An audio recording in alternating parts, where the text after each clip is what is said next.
En 2003, Télécom Bretagne a soutenu la création d'une start-up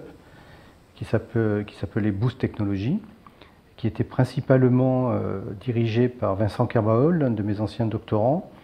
et qui a été créée par, entre autres, Bertrand Chaperon aussi, d'Ifremer, Jean-Marc Lecaillec, un autre de mes anciens doctorants. Jean-Marc Lecaillec et Vincent Kerbaol étaient à cette époque enseignants-chercheurs à Télécom Bretagne et moi-même. Et dès 2004, nous avons commencé à travailler sur le projet Vigisat. Le projet Vigisat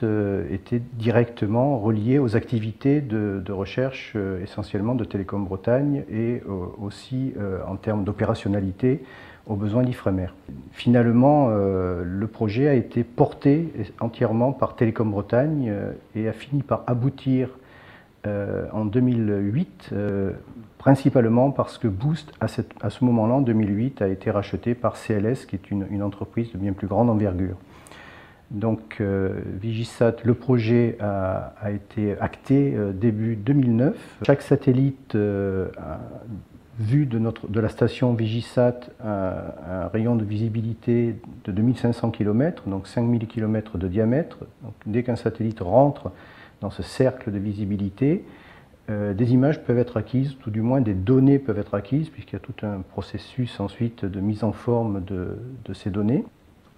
CLS, Boost à l'origine et CLS ont bien sûr bénéficié des travaux et des méthodes développées au sein de Télécom Bretagne et des équipes de recherche pour faire ou mettre en œuvre des détections de phénomènes géophysiques ou détections à la surface de la mer ou détection d'objets à la surface de la mer comme des navires. Et donc la finalité de Boost d'abord et de CLS maintenant est de fournir des produits dérivés tels que des cartes de vagues, des cartes de courant, des cartes de houle, des cartes de vent, ou des détections de navires et des pollutions éventuelles qui sont associées à ces navires. Donc c'est toujours orienté vers des travaux, une partie bien plus opérationnelle que les équipes de recherche, sur les événements qui se situent au niveau de la surface de la mer. Et pour fortifier, accréditer en quelque sorte la station de réception Vigisat, la région Bretagne nous a demandé de formaliser les collaborations avec toutes les équipes qui existent en Bretagne et de créer un groupement d'intérêt scientifique qui vient d'être créé, qui s'appelle Bretagne Télédétection. Télécom Bretagne est le leader, le porteur de ce groupement d'intérêt scientifique, et donc que vont en retirer les chercheurs aussi bien de Télécom Bretagne que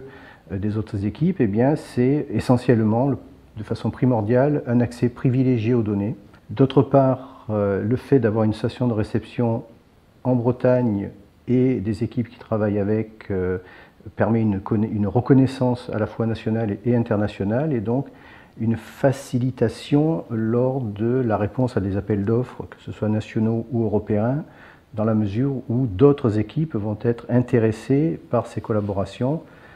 Et donc, quelque part, c'est un petit peu le bénéfice, alors pour l'instant il n'est que potentiel, mais ce bénéfice-là qu'on pense retirer de l'installation de la station de réception Vigisat à Brest.